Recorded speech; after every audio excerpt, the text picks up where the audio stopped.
فرائض کا ادا کر دینا بھی اسلام مسلمان کے تعارف کے لیے کافی نہیں ہے. فرائض کا ادا کر دینا بھی مسلمان کے تعارف کے لیے کافی نہیں. فرائض کا ادا کر دینا بھی مسلمان کے تعارف کے لیے کافی نہیں ہے.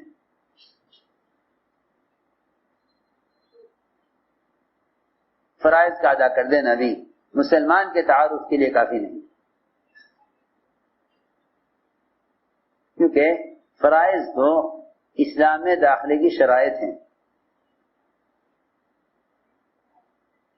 فرائض اسلام میں داخلے کی شرائط ہیں. آپ مسلمان ہیں یا نہیں، اس کا فیصلہ صرف فرائض کی ادائیگی سے ہوگا. فرائض کی ادائیگی سے ہوگا.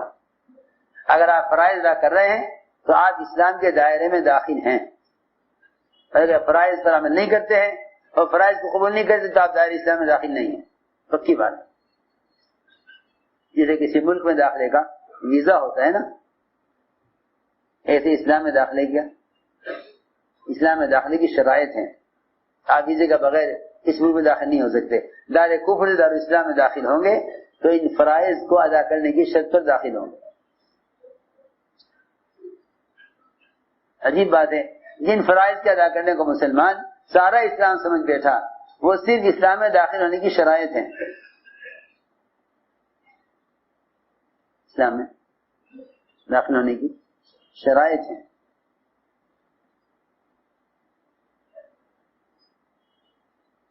تو میں نے عرض کیا ہے کہ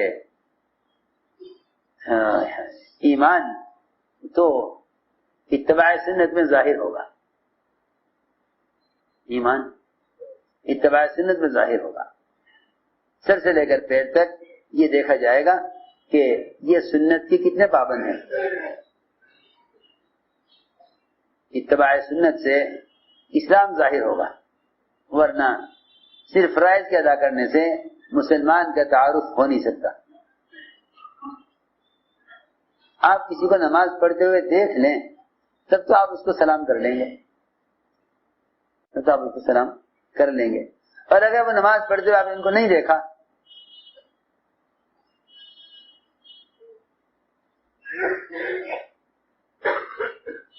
آپ نے نماز پڑھتے ہوئے نہیں دیکھا تو آپ اس کے اتباع سنت کے بغیر آپ اس کو مسلمان نہیں سمجھیں گے، الا یہ کہ آپ اس کا نام پوچھ لیں، وہ نام سے معلوم ہو جائے مسلمان ہے. اور اب تو ناموں کا بھی حال یہ ہے کہ مسلمانوں میں غیروں کے نام، نئے نام رکھنے کا ایسا رواج ہو گیا کہ صحابیات کے نام عورتوں کے لیے، انبیاء اور صحابہ کے نام مردوں کے لیے ختم ہوئے جا رہے ہیں.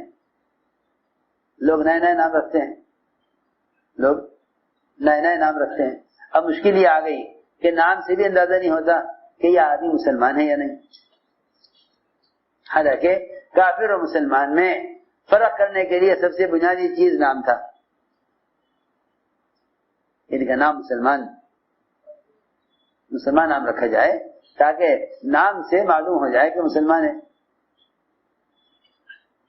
اب اگر سلام کرنے ابتدا کرنا چاہو تو نام پوچھے بغیر سلام ہی نہیں کر سکتے، کیونکہ معلوم ہی نہیں آدمی کون ہے. جب تک اتباع سنت نہ ہو مسلمان متعارف ہو ہی نہیں سکتا، مسلمان کے تعارف ہو ہی نہیں سکتے اتباع سنت کے بغیر. نماز تو ہر وقت نہ پڑھے گا، زکوٰۃ دے گا تو زکوٰۃ فقیر کو دے دے گا لے جا کر، کیا معلوم کہ یہ مسلمان ہے. حج کرے گا تو کرے گا جب استطاعت ہوگی، وہ وہاں کر کے آئے گا، یہاں کیا معلوم کہ مسلمان ہے. روزہ رکھے گا تو رکھے گا پیٹ میں رکھے گا، ایسے تو ہے نہیں کہ روزہ داروں کے چہرے پر روزہ لکھا ہوا نظر آتا ہے کہ پہچاننے کہ ہاں ایسے مسلمان ہے. دیکھ لو فرائض اسلام نظر نہیں آتے، فرائض اسلام نظر نہیں آتے. نماز مسجد میں، حج بیت اللہ میں، روزہ پیٹ میں، زکوٰۃ مسلمان کو دے. کہاں سے اسلام نظر آ رہا ہے؟ کہاں سے اسلام نظر آ رہا ہے؟ کیسی عجیب بات ہے کہ سارے اسلام کو صرف ادائے فرائض، ادائے فرائض محدود کر کے مسلمان یہ سمجھ بیٹھا کہ ہاں ہم مسلمان ہیں. فرائض نہ ادا کرتے تو کفر کے دائرے میں، اسلام کے دائرے میں داخل نہ ہوتے. نہیں میرے دوستو عزیزو، اسے سمجھنا چاہیے کہ اتباع سنت یہ اسلام کا ظاہر ہے، یہ اسلام کا ظاہر ہے. اس لیے اسلام ایمان کا مظہر ہے، اسلام ایمان کا مظہر ہے، اسلام ایمان کا مظہر ہے.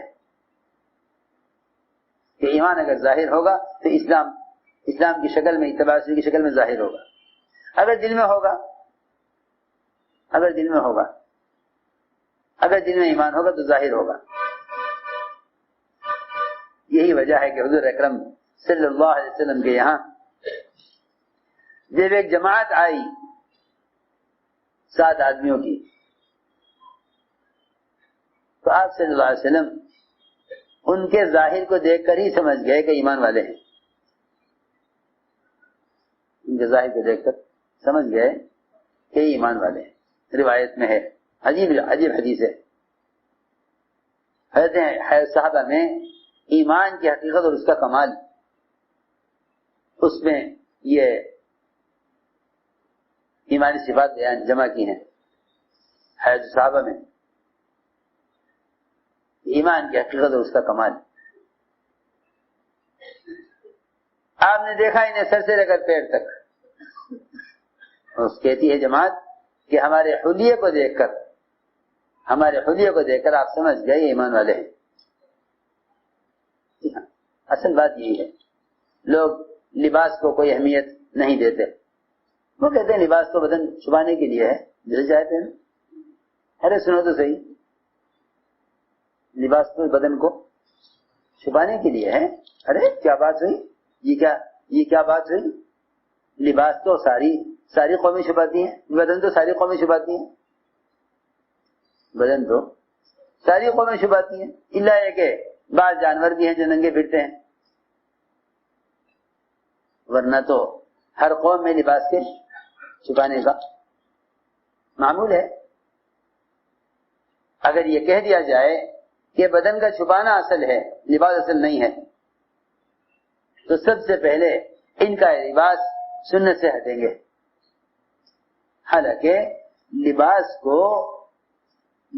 کو تعارف میں پورا دخل ہے. میں بھی عرض کرتا ہوں، لباس کو تعارف میں پورا دخل ہے. لباس کے بغیر آپ کچھ بھی نہیں کر سکتے. لباس کے بغیر آپ کچھ بھی نہیں کر سکتے. اگر ٹریفک پولیس کا سب سے بڑا آفیسر یا کسی تھانے کا سب سے بڑا تھانے دار یا ٹریفک پولیس کا سب سے بڑا آفیسر اگر عام کپڑے پہن کر کھڑا ہو جائے اور ٹریفک کو روکنے لگے تو پاگل کہیں گے لوگ، اور کوئی بات سنے گا نہیں. ٹریفک جام ہو جائے گا، اس کا کوئی اشارہ بھی نہیں دیکھے گا. اور اگر کوئی یہ بھی کہے کہ بھائی ذرا جا کے پوچھتے رہو اس سے، اس کے پاس کوئی ثبوت ہے ٹریفک پولیس کا آفیسر ہونے کا، تو اس کی بھی ضرورت محسوس نہیں کرے گا کہ بھئی اگر پولیس کا آفیسر ہوتا تو یہ پولیس کی وردی میں ہوتا، پولیس کے لباس میں ہوتا، تو کوئی پاگل ہے. حالانکہ وہ سب سے بڑا آفیسر ہے ٹریفک پولیس کا، لیکن کوئی اس کو نہ اس کی بات مانے گا، نہ اس کو کوئی پولیس کا آدمی یقین کرے گا. پاگل ہے کوئی. ہاں، اس کے برخلاف ایک عام آدمی جس کا پولیس سے کوئی تعلق نہیں اور پولیس کے عملے میں نہیں، وہ پولیس کا لباس پہن کر اگر کھڑا ہو جائے تو بڑی سے بڑی کار، بڑی سے بڑی قیمتی گاڑیاں اس کے اشارے پر رکیں گی. کوئی آ کر نہیں پوچھے گا آپ بتائیے آپ کے پاس کیا ثبوت ہے اس بات کا کہ آپ کو ٹریفک پولیس بنایا گیا ہے. ارے پوچھانا تو کرو، بتاؤ کتنا بڑا دخل ہے لباس کو، کتنا بڑا دخل ہے لباس کے اختیارات میں، کہ آپ اپنے اختیار سے جب کچھ کر سکتے ہیں جب آپ کے لباس ہو. اگر آپ سب سے بڑے پولیس کے آفیسر ہو کر عام لباس میں کھڑے ہیں کرتا پاجامہ پہن کر، کوئی آپ کے اشارے کو دیکھے گا نہیں. آپ لاکھ کہیں کہ میں پولیس کا آدمی ہوں، کوئی نہیں مانے گا. دور دور سے لوگ دیکھیں گے، پاگل کہیں گے. اور اگر آپ پولیس کے آدمی نہیں ہیں لیکن پولیس کے لباس میں ہیں، کوئی آپ کر آپ سے پوچھے گا نہیں کہ کیا ثبوت ہے آپ کے پاس کہ آپ پولیس کے آدمی ہیں. وہ دور سے آپ کے لباس کو دیکھ کر ہی معروف ہو جائیں گے. میں اس سے قسم کھا کر کہہ سکتا ہوں، مسلمان کا رعب غیروں کے دلوں سے صرف اس لیے نکلا کہ مسلمان نے سنت کے اتباع چھوڑ دیا. اس زمانے کے جاہل مسلمانوں کا خیال ہے یہ کہ لباس کی کوئی پابندی نہیں ہے، جس طرح چاہو لباس پہنو، اس لیے کہ بدن کا چھپانا اصل ہے. جب اتباع سنت سے اور سنت کے حلیے سے رغبت ختم ہو جاتی ہے تو پھر یہ گنجائشیں نکالی جاتی ہیں، اور یہ کام غیر نہیں کرتے، اپنے ہی کرتے ہیں. یہ اپنے کرتے، غیر نہیں کرتے، اپنے ہی کرتے ہیں، اپنے ہی کرتے ہیں. یہ کام غیر نہیں کرتے. کتنی ساڑی ہے، لباس ہے، کیا ہے؟ لباس ہے.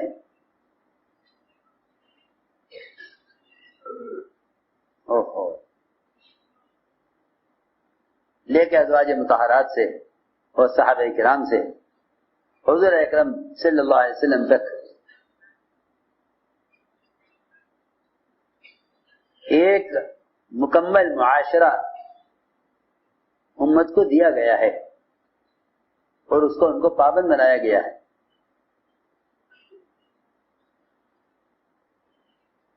عبداللہ بن عمر رضی اللہ تعالی نے حضرت عمر کو کھانے پر روک لیا. کھانا کھا لیجیے. بیٹے نے دعوت کی بات کو قبول کر لی. ایک لقمہ لے کر ہاتھ روک لیا، کیوں نہیں کھا رہے؟ کہنے لگے بیٹے تمہارا آج دسترخوان تمہارا سنت کے خلاف ہے. آج تمہارا دسترخوان سنت کے خلاف ہے. آج تمہارا دسترخوان سنت کے خلاف ہے، لہذا عمر کھانا نہیں کھائے گا. اور مجھے کیا بات ہو گئی کہ بھئی بات یہ ہے کہ تم نے 2 کھانے جمع کیے ہوئے ہیں، 2 کھانے ساتھ جمع کیے ہوئے ہیں. کہ نہیں مجھے ایک ہی تو کھانا ہے، دوسرا کہاں ہے؟ حضرت نے فرمایا تم نے گوشت میں گھی ڈالا ہوا ہے. گوشت میں کیا ڈالا ہوا ہے؟ ہاں، ہمارا تو کھانا گھی کے بغیر بنتا ہی نہیں ہے. وہاں گوشت الگ کھانا، گھی الگ کھانا. گوشت الگ کھانا، گھی الگ کھانا.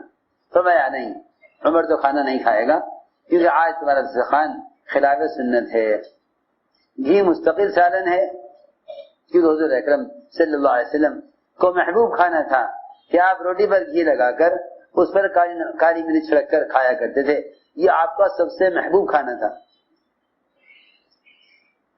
جی ہاں، ایمن سے کہا گیا نا کہ ہمیں مسلم کھانا کھلائیے، سنت کھانا. ایمن نے کہا وہ کھانا تمہیں کہاں اچھا لگے گا؟ کہ نہیں ہمیں وہی کھانا کھانا ہے. اٹھی، جو لیے پیسا، پھونک ماری، جو اڑ گیا، جو رہ گیا اسے گوند لیا، اور گوند کر اس کی ایک ٹکیا بنائی.